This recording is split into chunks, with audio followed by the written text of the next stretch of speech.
Hey guys, Nightfall here, and I am super excited to show you all this brand new game mode coming to FragPunk on August 21st with the release of Chapter 2. If you couldn't tell by now, it's Prop Hunt. Prop Hunt has always been a really fun game mode that I've only seen people play, and because it was only popular on games like Call of Duty, I never really played it because, well, I hate Call of Duty. I did advocate for having a mode like this added to X-Defiant back in the day, but sadly we never got a chance to see that. But the day is finally here where we're going to get to play Prop Hunt inside of FragPunk. And thanks to getting early access to the new chapter, and of course the ever so amazing Cobra Concept, I got a chance to check out the new game mode firsthand. Make sure you check the description, and I'll leave a link to all of his socials down below, so go check him out. And one thing to note before you continue watching this gameplay is that my OBS spazzed out when recording this, so it didn't actually capture the in-game sound. So you're just going to have to deal with some FragPunk background music.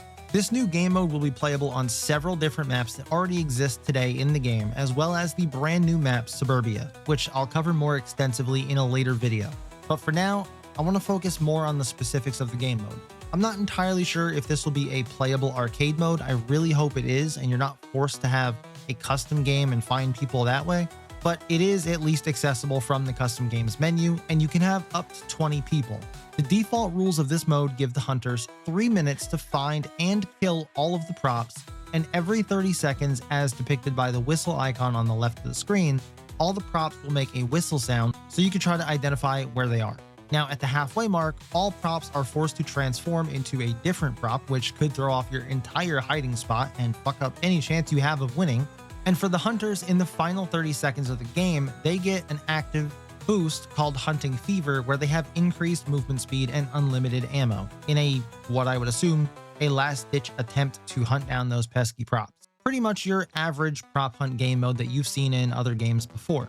So what makes this prop hunt different than, say, Call of Duty's prop hunt? Well, the big thing that separates this game from most other games in any other way are the shard cards. And those shard cards are active in this game mode as well, and have some of their own unique cards like Decoy Mayhem, which lets props teleport between decoys they have left. And the attackers even end up getting cards like Projectile Scan, which can be awesome for trying to locate hidden props. And then also they get cards like Return to Sender, which could do more harm than good if you're not careful. Now on the prop side, you can be literally anything that can be shot on the map.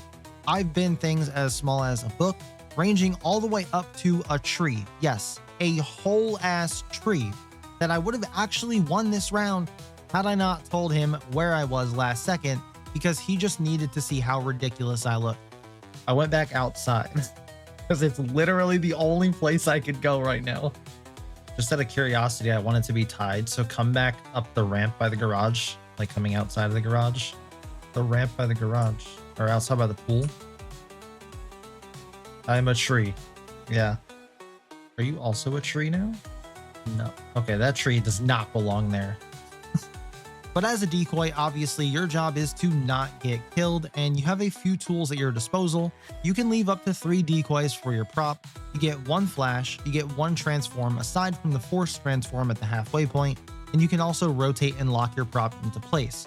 Once you lock your prop into place, you can also go to free cam mode and roam the map to see what everyone else is doing. A pretty cool touch, so you're not just bored sitting there staring at the same wall for 5 minutes. But just don't get too confident in your hiding spot that you forget about it. You can lock yourself onto a wall if you end up being like some sort of poster or a board or something by jumping and pressing the lock button. Sadly, there is no prop duel if it goes to a 3v3 tie. Instead, it's just first to 4 rounds wins the game. I really think this game mode is going to be huge for creators to be able to play with viewers. Personally, I plan on playing this mode a ton with my own viewers, so if you haven't yet, make sure you follow me over on Twitch.